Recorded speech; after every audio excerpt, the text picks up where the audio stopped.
Hello ladies and gentlemen, this is your boy Papa Top 912. Now today I'm doing something a little bit different. Mostly everything I've been putting on YouTube thus far has been me and my fishing adventures, whether it's with my friends, with my daughter, or my niece and everybody else. However, a well-known fact about me is that I like to cook in the kitchen. So the ingredients that we're going to be using today are, we got our bowl of Mariquois, which is a celery, onions, and bell peppers, all diced up. And then we have a bowl of freshly chopped green onions, some fresh right off of the stem sage, oregano, basil, and thyme all mixed together, some fresh cilantro. We have some gold potatoes. These are the wax potatoes, not the starchy ones. These are more the waxy type, like the red potatoes, Yukon Gold, stuff like that. And this here is something like a potato, but it's a root. This is the taro root. It has the body of a potato, but it has a lot of starch, and that'll help thicken up the soup as we get going. Then we have my favorite, just some smoked sausage that I've rendered down in the oven so you can get some of the grease out of it. Got a nice kind of firm skin on it, but the meat's nice and tender, and that's going to go well in there. And then the main course, we got 3 different type of seafood we can put in here. This right here is the a whelk. It's a cousin, brother, whatever it wants to be to the conch, but it's known to be from more of the colder waters, where conch is from the tropical waters. This one's from your more northern, colder, temperate type waters. It's same kind of consistency meat. They're about the same thing. The only real difference between them is the water that they're in. And also the whelk is a carnivore, or the conch is a herbivore. This right here is some conch. This was a pre-cleaned conch that I bought at the market, and I just brought it home and I tenderized it further. I'll show you what I did with that. And then this right here is the Arctic surf clam. It's a decent tasting clam that we're going to put in the mix. That red will have a nice color in there. Now, prepping the vegetables, and it's pretty simple. Everybody knows how to mince up vegetables and stuff. But what I want to go over with you now is cleaning and prepping those meats. So first we'll go with the surf clam. Now, your whole thing's edible. You can cut this off if you want. That's just meat for me, so I like to keep it. It's hollowed out. So, and I got a nice fillet knife here to make the job a lot easier.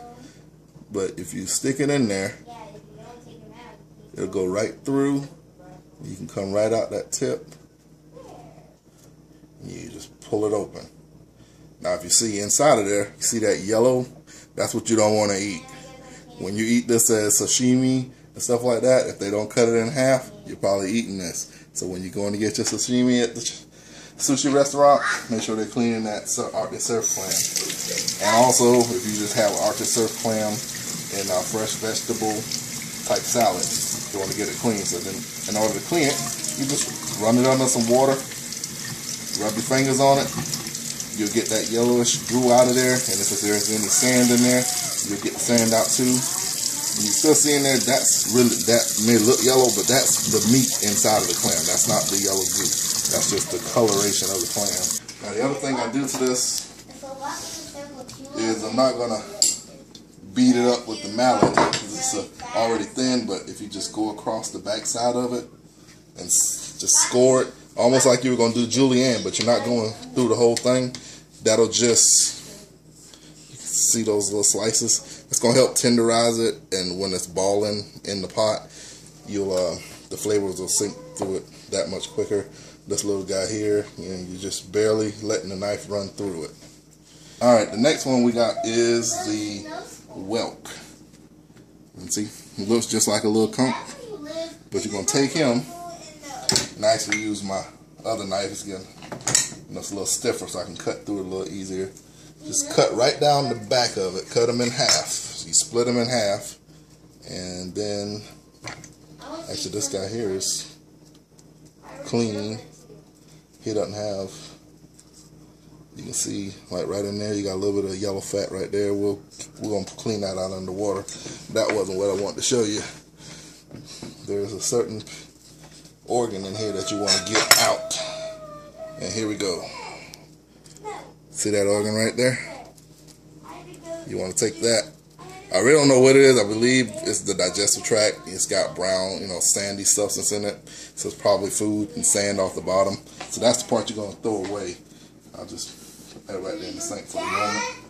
And then it's basically clean after that. You may have in these pockets a little bit of that yellowish fat, that same kind of yellow stuff we found in the clam.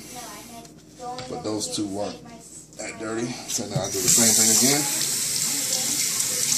Take them, rinse them under the water, feel them, look at them, no dirt, none of that yellow stuff, good to go. Alright, the last one is the conch, and the conch is actually you can see this is just all of the white meat, so it's already been processed, it's been cleaned and skinned, so this is just all meat right here. So the next, what you want to do with that conch, it's a little thin, but then you got thicker pieces. You can see it, that's thick, and you can see that muscle line right there. I'm gonna get in here, and I'm just gonna cut him about right in half, right on that muscle line. And those scores is just gonna make that meat get tender quicker when you're trying to cook it. It's going to cut down your cook time, and it's also going to, again, just like with the other stuff, it's going to get that flavor through it, help the flavor get through it. So once I score it out like that, break out trusty old mallet, and I'm just using it between two cutting boards. You could just cover it over with cellophane or plastic wrap, but I got these flexible cutting boards and they work really good for this. So you're just gonna beat it. You just loosen up those tendons. You don't want to do it too much because you don't want to disintegrate your meat. But you can see what it looks like now. When I do that, it's flattened out. You can see where all those muscles are spread out like that. Any more, and it's just going to disintegrate and turn into mush. So once I take that, I'll fold it over, and then I'll just cut it. So you got nice little tender little chunks that's been broken down. So slow down, reduce the cook time, and increase the flavor. So that was that one, and then the same thing with the whelks. I'll just lay 2 or 3 of those on the board, fold it over. Just watch your fingers too, because it hurts. Just get you like one good mouth smack. See there? That one there got a good whacking. It almost disintegrated it, but not too much. That's not edible. Now just cut it, a couple pieces, and that was how I prepped the conch, the whelks, and the clams. What we're going to do, we're going to start our base of the soup just by browning some flour.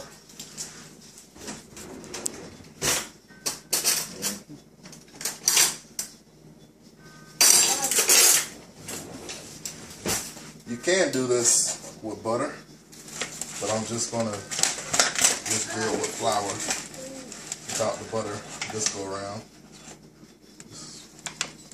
Just flour. You don't need a lot. I'm just gonna use about 1.5 tablespoons. Set that to the side.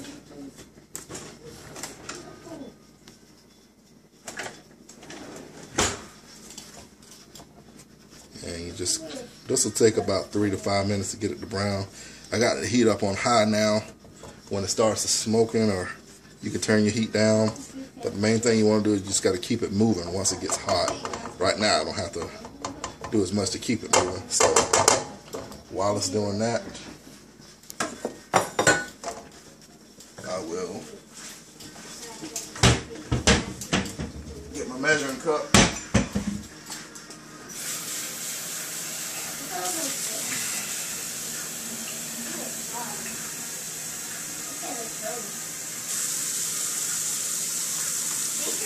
Start off about 2 cups of water. Alright, you see it's smoking in there now. See, I tell you, don't take long. And once that starts to brown, we will pour that water in there and hope it don't lump up on us. Alright, that's nice and brown now. So I'm just gonna mix in this water. Keep it going. Put all that in there. And then just kind of take those lumps that generate and just smush them on the side of the pan. I think we ought to be alright here. If not, it's just a little dumpling in the pot, right? But you can see that where it was, you can see that's milky white. Probably could have let it go a little bit longer, but I got things I can put in there to make it a darker color, so that's not important to me.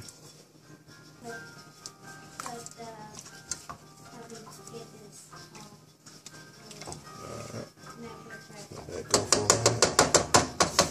I'm gonna get that up to a boil, get me a little more water.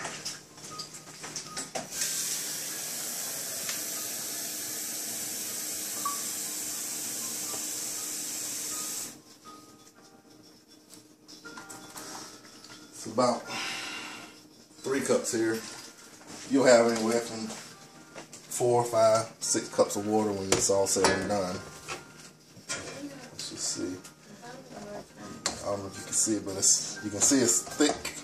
It's not real thick, but you can see in there that it's not just a fluidy water. It is a little thicker. So I put the rest of that water in there.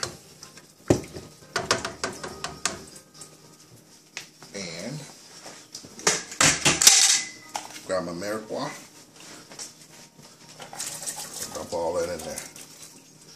And again, that was celery, onions, red bell peppers, and green bell peppers.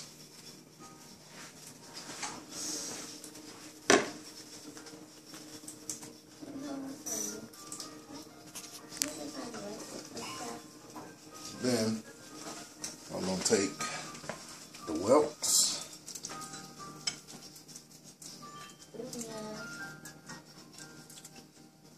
And the conch. I'll put those in there. And we're going to let that cook down for about 15 minutes. And then we'll be back with the next step. So what we're going to do now, it's been 15 minutes. We're going to get those clams. We're just going to add some more red to this pot. We're going to put those in there. Put the clams in. Get those stirred around. Mixing good. Oh, the girl loves the boy. Got one taro I didn't cut up. And I'm kind of cutting these. No rhyme or reason. It's not special, but I want bigger chunks. Because I want that rustic style where it's just healthy and hearty. And also, when you're cooking it, you want a bigger piece so it doesn't turn to mashed potato inside of your pot while everything's cooking. A bigger piece will hold its body for a longer time. So, I'm going to take those taros. And these were just soaking in water. If you didn't want it to turn brown, you can put a little acidity in it. I didn't do that because I'm putting it in a stew that's going to be brown anyway, so whatever. Yeah.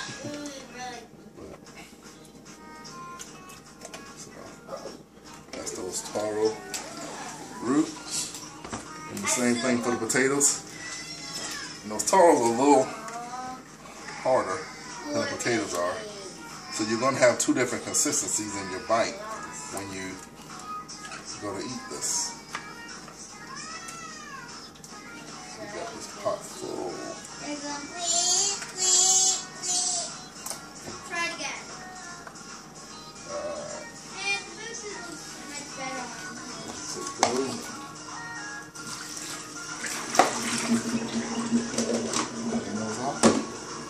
Goes right there. Now I want to take these fresh herbs. Got that. Let's get that. And right now I don't need to add any more water. You can see that everything is covered. Those potatoes and roots, they're under the water. So I don't need to add any more water. I'm about at the capacity of my pot. But I'm also basically got all my ingredients in there now too. So like I said, it was sage, thyme, oregano, and basil. And it's all just fresh off the stem. I did chop up the basil leaf a little bit. Everything else is just going to be whole. And again, it's that rustic feel. I'm just that type of person. That's why I like my foods.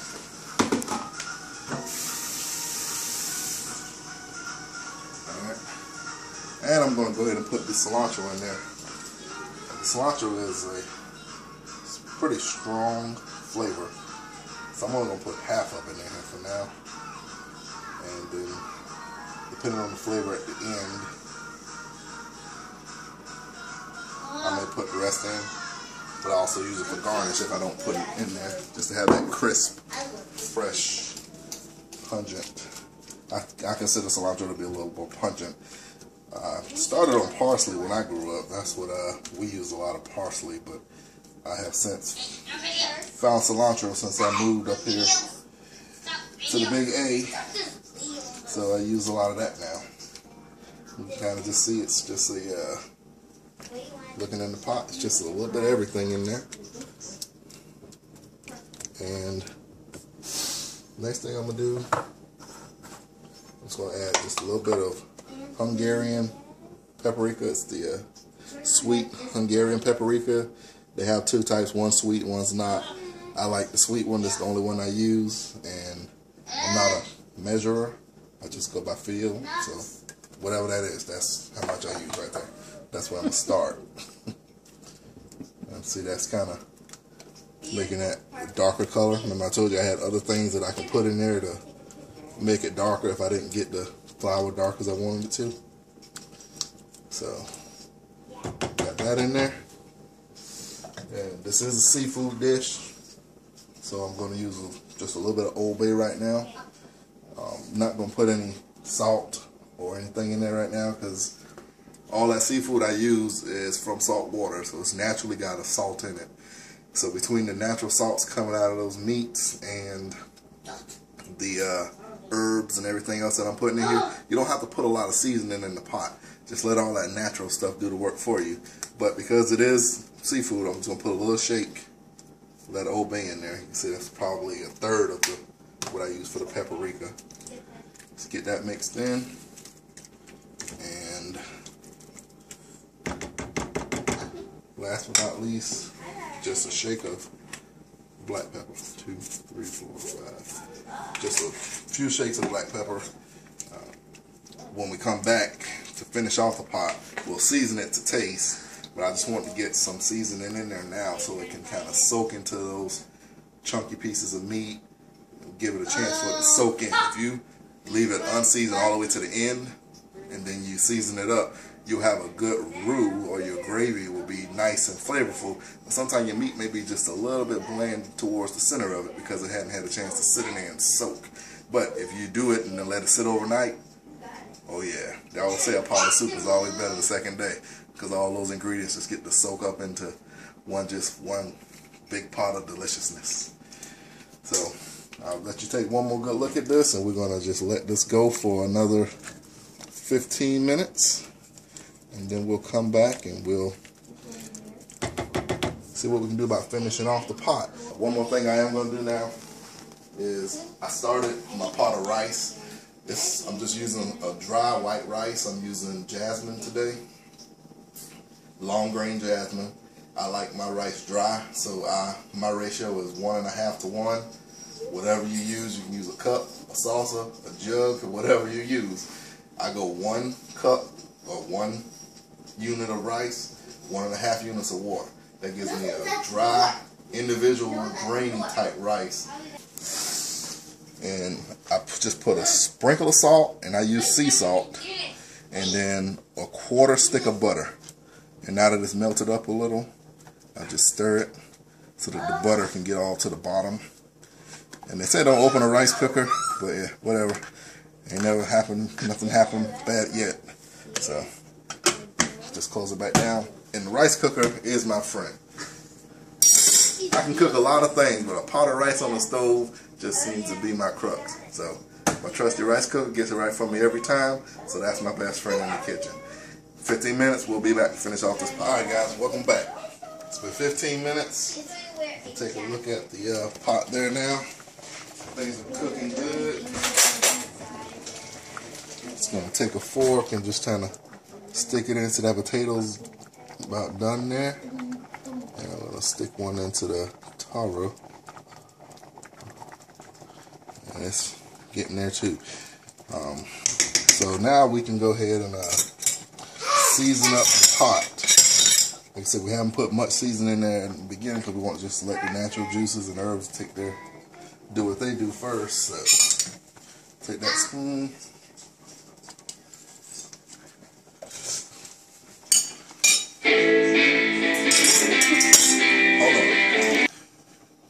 Alright. Now that the walleye fishing videos are going off, we can get back to business. So what it tastes like right now, I can taste all the different herbs in there, and I can taste the starch out of the potatoes. But it doesn't have a lot of salt in it, and I can use a little more heat on the bottom end. So I'll just take my sea salt. I'm going to sprinkle just a little bit of salt. And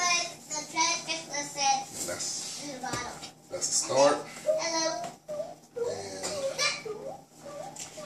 And didn't have any heat on the bottom, so just a little shake of red pepper and some more black pepper. And each pepper hits the tongue at a different location and at a different time. So you can use different peppers and you can get that heat in the top, the middle, and the bottom. That's what I like to call it. And the red pepper and the black pepper hits on different locations, and even if you use white pepper, it also hits in a different location as well. And when you get it all just right, you have that zesty flavor from the minute you put it in your mouth to the minute you swallow it. And that's what we're going for here. So put that in there. Give it a quick little stir. And I'll taste it again. You can see I'm just doing small increments.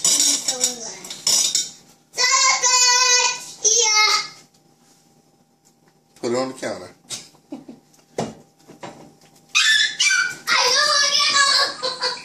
you ready for this, Roxanne? Here you go. Alright. It's got the pepper in it. Is that good? Okay. I don't want to put too much more salt in it. So when I want to bridge that gap from salt to pepper, I use accent. It's an excellent bridge that'll pull everything together. And you saw it was just a small shake. Again, I don't measure, I will help. Okay. but Let's I've been doing it for a while, just since I was 6 years old, busting down number 10 cans for my grandmother and her catering business. That's the way I saw her do it, and when I grew up in the ranks, that's the way I did it. So you get a hand for it and you just go with it. But by all means, if you don't feel comfortable with that, get you some measuring spoons and just go piece by piece until you get it how you want it. There's no right or wrong with it.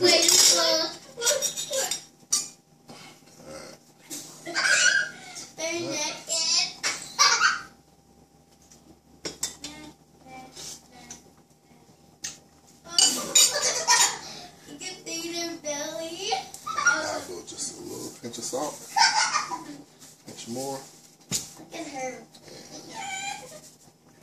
little pinch of accent. definitely got the pepper in there now. It's got the herbs. Just want to bridge it a little bit more. And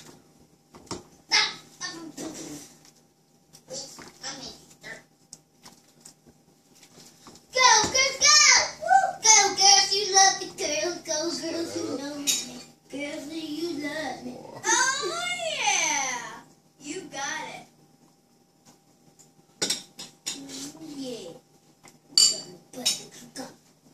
Yeah. yeah. It's not too salty. It's got a good bit of heat on it, but not so much that you're gonna need to take a sip of water after every bite. And anybody that knows me know I don't really do pepper. I just do savory. So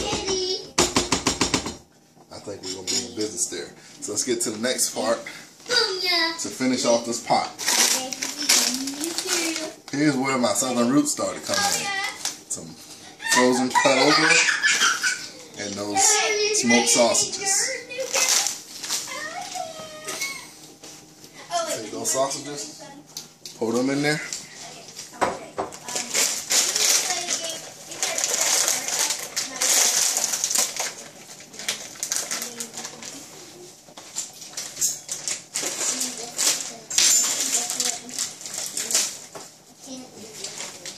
Let's take that frozen okra and just pour it in there.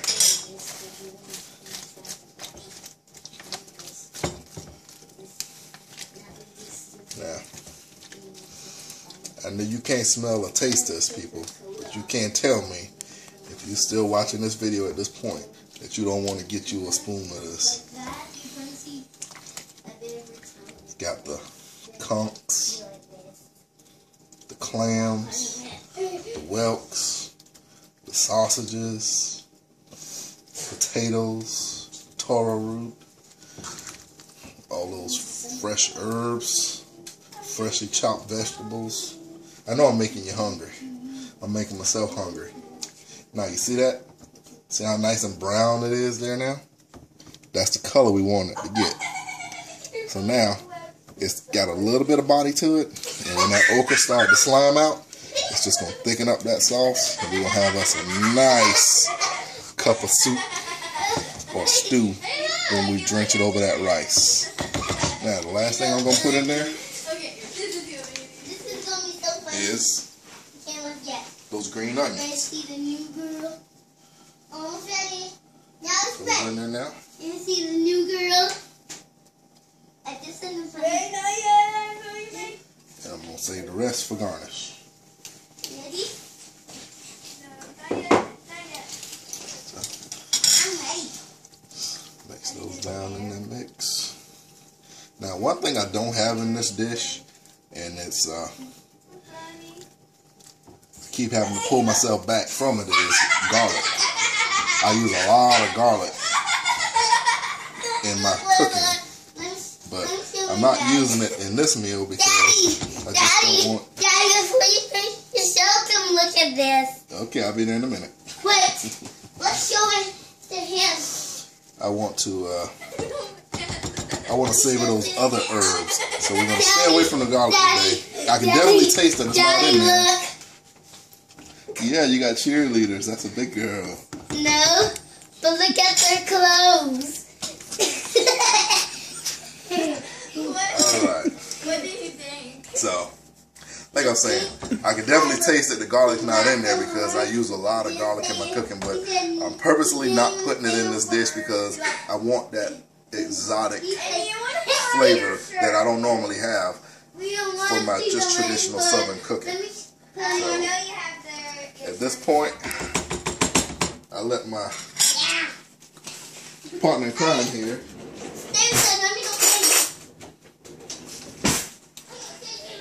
now he tasted this before, and now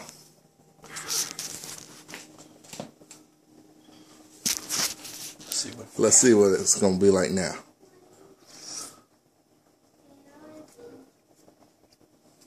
Oh yeah, definitely feel that pepper. All them herbs. Do you want the seafood.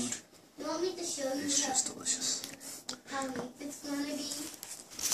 So, we'll be back in another 15 minutes. And we're going to have this dish done. And then we're going to put it over the rice and let you all see what it looks like. And we'll just tell you what it tastes like and you can try it for yourself. But again, we're going to let it go for 15 minutes and we'll be back to show the finished product. Alright guys, welcome back to the last segment of this show.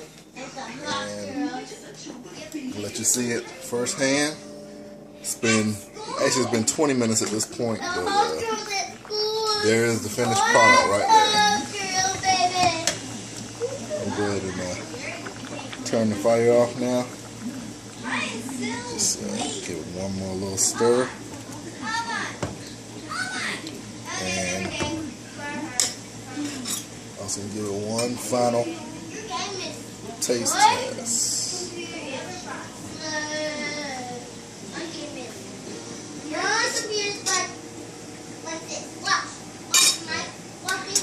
I can taste the okra.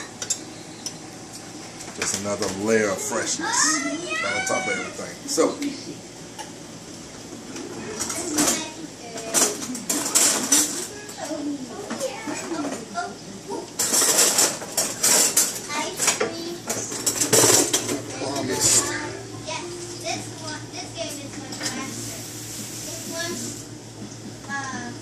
I promise you guys show and tell of what this final thing will look like.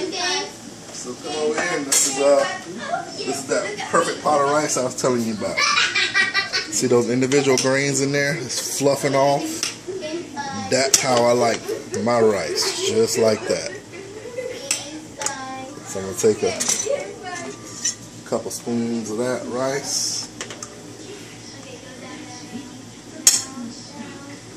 Put them in the bottom of that bowl.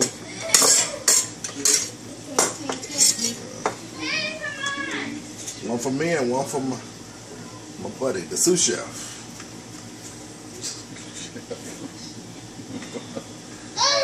There you go. Got that rice in the bottom of those bowls like that. Nice, hot, steamy rice. And I got my big soup ladle. Just gonna ladle up some of that. Sit it right in the top of that rice like that. I'm gonna get some of the gravy. Ladle it in. Just like that.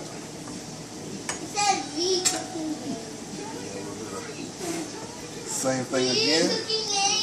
Just one big scoop of everything. Kind of press it down in the middle of that rice so it acts like a bed for it.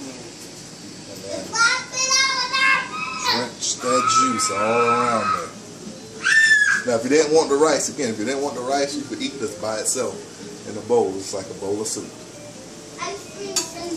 So last thing we say we'd do is just take those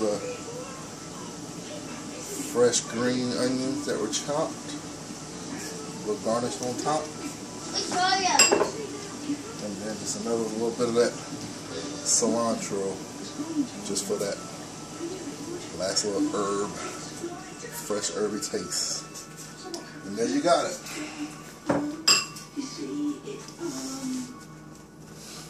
Hope you guys enjoyed it. I know we're about to enjoy it.